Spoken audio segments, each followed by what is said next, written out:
If you've been telling yourself it's too late to change careers, to learn the thing, to chase the life you quietly still want, I want you to consider this. You're not too old to start. You're a late bloomer.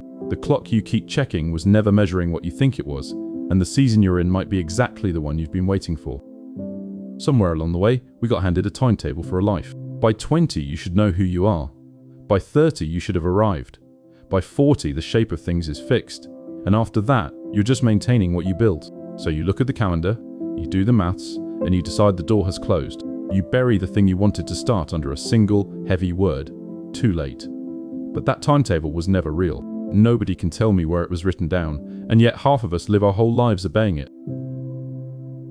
Think about the way an orchard actually works. Not every tree fruits in the same month. There are the early bloomers, heavy with blossom while the spring air is still cold, and there are the late ones that stand bare and quiet long after the others have flowered, looking to an impatient eye like they're failing. But the gardener who knows the orchard isn't worried about the late tree.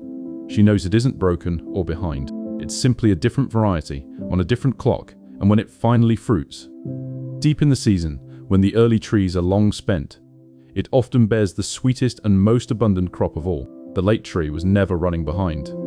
It was running on its own time.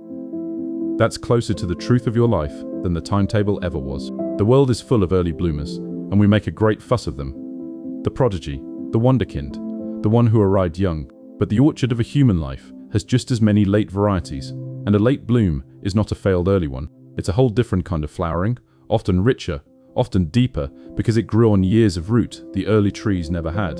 You're not a spring tree that missed its spring. You're an autumn tree, and your season is still coming. Let me tell you about someone. I'll call her Margaret. For most of her life, Margaret carried a small, private grief. She'd always wanted to paint, and she'd never let herself begin. There was always a reason. She was too busy raising children, then too busy with work, then, somewhere past 50, simply too old. What was the point, she'd tell herself, of starting now? She'd never be good. She'd never have time to get good. The dream became a thing she only let herself touch late at night, and even then only with regret. What changed for Margaret was almost defiant. On her 60th birthday, tired of the regret, she bought a cheap set of brushes and decided she didn't have to be good. She only had to begin. And she was bad, at first, gloriously bad, and she kept going anyway. 5 years later, she was selling small paintings at a local market. 10 years later, she had a wall in a gallery. She didn't get those years back by mourning them. She got the rest of her life by refusing to write it off. The decades she'd spent telling herself it was too late had been the only thing actually making it too late. The moment she dropped that word, the door she thought had closed turned out never to have been locked.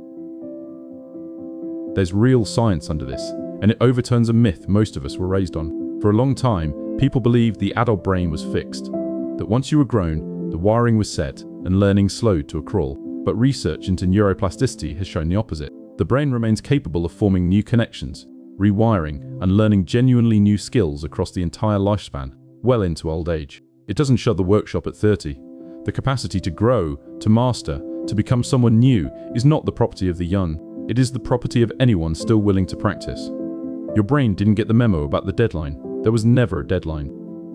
So if you've been telling yourself the season has passed, here are 3 things I want you to understand about your own clock. First, the deadline you're afraid of doesn't exist. Nobody set it, nobody enforces it, and almost everyone who ignored it is glad they did. The timetable was just a story, and you're allowed to stop reading it at any line. The question was never, am I too old? The question is only, do I want it enough to begin? Second, your late start is not a handicap. It's a hoard of fuel. Everything you've lived, every year the early bloomers didn't have, becomes the depth in your work, the patience in your hands, the perspective. The young can't fake. You don't start late empty. You start late rich. The years weren't wasted. They were the soil. Third, the only number that matters is whether you begin today. 10 years from now arrives whether you start or not. The only question is whether you arrive there having begun or having waited. The best time to plant the tree was 20 years ago. The second best time, as the saying goes, is right now. And the late tree, planted today, still fruits. So stop doing cruel arithmetic that ends in too late. You were never too old to start. You were simply a different variety of tree, told your whole life to flower in a season that was never yours. The early blossom was never the only kind worth having. Yours is still on its way.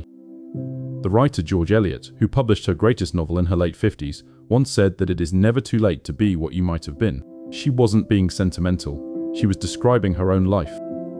That's not a clock that's run out. That's an orchard with a tree still waiting to fruit. You were never too old to start. You were just a late bloomer, standing bare in a season that hadn't come yet.